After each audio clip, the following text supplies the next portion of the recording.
Hey guys, hope you're doing well. So, in an effort to not sound as monotone, or as kind of, I don't know, just unenthusiastic, I got some feedback from some people. I'm going to try to modify things a little bit here. So I got my mic back out. I found my mic. So I want to go and talk about 3 realistic Yankees trades and 3 crazy Yankee trades this offseason that are possible.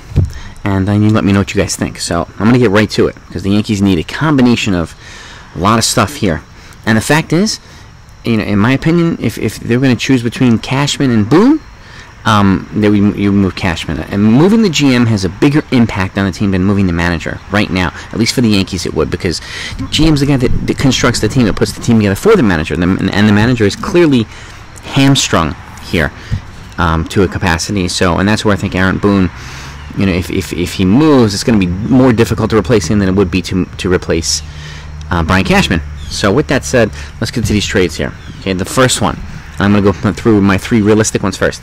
First one is the New York Yankees acquire Wilson Contreras from the Chicago Cubs, and for who's a controllable catch. Well, he has 1 more year until free agency, just like Gary Sanchez does.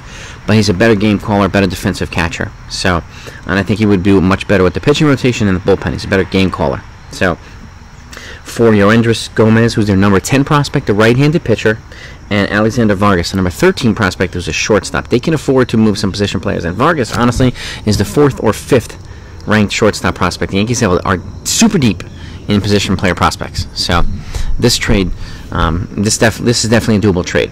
And so are the next 2. The next one would be the Yankees reacquiring Didi Gregorius from the Phillies, and the reason why I say that is because the Phillies are apparently looking to go big game hunting in the shortstop market, and there's rumblings that, you know, they might go hard after Carlos Correa or Marcus Semien or somebody like that. So, this will open up an opportunity for the Yankees to maybe bring back Gregorius, who is fantastic here, and he's only controllable for 1 more year, so he wouldn't cost a lot. Okay, and he could be a great stopgap option for any, you know, other Yankees who they, you know, whether it be Anthony Volpe or Peraza or a couple of these other guys who they want to play a shortstop. So. He would cost Ken Waldichuk, who's their number 9 prospect, a left-handed pitcher, and Everson Pereira, their number 13 prospect, an outfielder. I'm looking at my book here, so I keep looking down.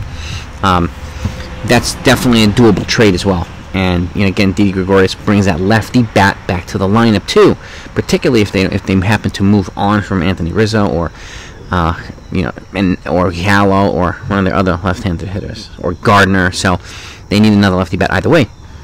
So, and then number 3 is the Yankees acquiring JT Brubacher. Wonder who he is? He's actually a starting pitcher for the Pittsburgh Pirates, and relatively durable young starter. He's under team control till 2026. So the Yankees would have 4 controllable years for this young pitcher. And that, to me, is a good idea, to bring in a controllable starting pitcher like this, as well as signing a veteran starting pitcher this offseason. 2 starters, no matter what, for the Yankees. He would cost probably Davy Garcia. And at this point, I'd be willing to move him over to Pittsburgh. He's their number 11 He went from number 1 down to number 11. So, Davy Garcia, Yoendris Gomez, who's the number 10, a right-handed pitcher, and again, Everson Pereira, number 13, their outfielder. So, these trades are definitely doable. And I think even more than one of them is doable. So, now let's get to the batshit crazy ones, the completely insane ones, okay? First trade involves Giancarlo Stanton. They would move Giancarlo Stanton and Josh Breaux, who they drafted a couple years ago as a catcher, and Nestor Cortez, okay, the stash, over to the Seattle Mariners, a budding contending team with a lot of young talent, in exchange for, by the way, Nestor Cortez is also under team control until 2026, so a young controllable starter, or spot starter reliever. But that brings value. So in return, they would get Emerson Hancock, who's their number 4 prospect, a right-handed pitcher. Brendan Williamson, number 7 prospect, a left-handed pitcher. Matt Brash, their number 10 prospect, a right-handed pitcher. And Adam Macko, number 12 prospect, a left-handed pitcher. 4 pitching prospects in return. Okay, and obviously the Yankees, they might eat a little bit of Stanton's contract, but Seattle's one of the few teams who can actually afford a big contract like that. It's a very wealthy owners. And putting him, and he can even combine DH and maybe a couple days in outfield. They have a young, dynamic outfield over there. The number 2 prospect in all of baseball is Julio Rodriguez, who's their top prospect. He's almost major league ready. They also have Kyle Lewis. They have Jared Kelenic, so a young, dynamic outfield. And you add that power, you add some power in there, and that can really, really boost their offense. So, and he, playing him outfield a couple days a week will help keep him healthy. It looks like so. And they get a controllable pitcher. In return, they give up 4 pitching prospects, and they are deep in pitching prospects in their system. So, it wouldn't hurt them a bit. And it's a crazy trade because they'd be moving Stanton and Nestor, but it's possible. Okay, the second one, Oswald, Peraza plus Luis Medina. Okay, Peraza's their number 3 prospect, a shortstop. Luis Medina, number 8, a right-handed pitcher. And Gleyber Torres to the Pittsburgh Pirates for Brian Reynolds, super utility guy. Roansy Contreras, who's their number 6 prospect, a right-handed pitcher. And Anthony Salamento, their number 7 prospect, a left-handed pitcher. So 2 pitching prospects and Brian Reynolds over to the Yankees for their number 3 prospect, number 8 prospect, and Gleyber Torres. They may even cost the Yankees another piece, and I wouldn't hesitate to do it. If you can get Brian Reynolds in return, I wouldn't hesitate to give another piece. Okay, so that's another one. He traded 2 top 10 prospects and Gleyber Torres over to Pittsburgh. And if you can get Brian Reynolds, if there's any way you can pry him from the Pittsburgh Pirates, you have to do it. Have to do it. That's an important building block for the Yankees, and he's controllable until 2026. Torres is young, and I hate to say, there's only certain situations I would move him. One for a frontline pitcher, and one in a trade for a guy like this. Okay, so this is a no-brainer for me. And number 3 involves Aaron Judge. Aaron Judge and Luis Medina, again, over to the Atlanta Braves for number 2 prospect, Shea Langoliers, who's a catcher. Yankees need a catching, heir apparent to Gary Sanchez.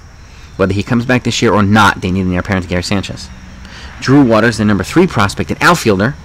And Tucker Davidson, their number 7 prospect, a left-handed pitcher. As well as Bryce Elder, the number 11, a right-handed pitcher.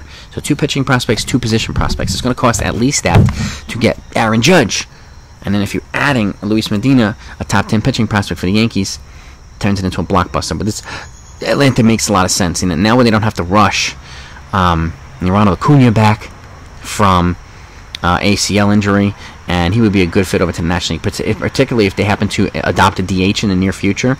At some point, he can move on over to the DH from the outfield, which would help preserve his health. So, but again, Atlanta is probably one of the few teams who can afford to give him a big long-term deal and give him the prospects that the Yankees need. So, to me, it's another trade that makes a lot of sense, but it's kind of nuts because you're moving Aaron Judge over to the National League and you're getting some pitching prospects in return. Either way, an Aaron Judge trade is going to be relatively unpopular, but if you can get a package like this, it could be similar to the package Boston got for Mookie Betts. They already have Alex Verdugo in there. They have a really nice package, and Verdugo is a huge part of Boston this year, huge. So, and even last year too. So, this trade sounds nuts, okay, and that's why I call them crazy, but it's a doable trade.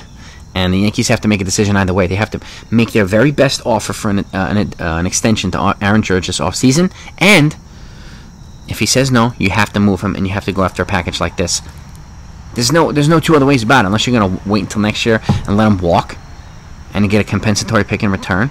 The Yankees would lose all leverage if they let him stay. So you have to make your best offer now, not next offseason. Absolutely now. So I have a 4th trade, but I'm going to wait until to see if the CBA adopts NLDH because it involves trading Aaron Judge and Giancarlo Stanton in the same trade to another team. That one you're not going to want to miss. So if you haven't subscribed yet, make sure you do that right now and hit the notification so you don't miss my other videos. And I have a boatload coming. Okay. My next video after this is 3 realistic first base options for the Yankees. And then after that, I'll be talking about potential Aaron Boone replacements. And I have a whole bunch coming after that. And my Yankees off-season plan are coming real soon in the next couple days. So, hope to see you tonight for the live stream. And I'm going to do another one on Saturday. And then I'm going to keep rocking and rolling with these videos. So, have a great week, everybody, and I'll talk to you next time.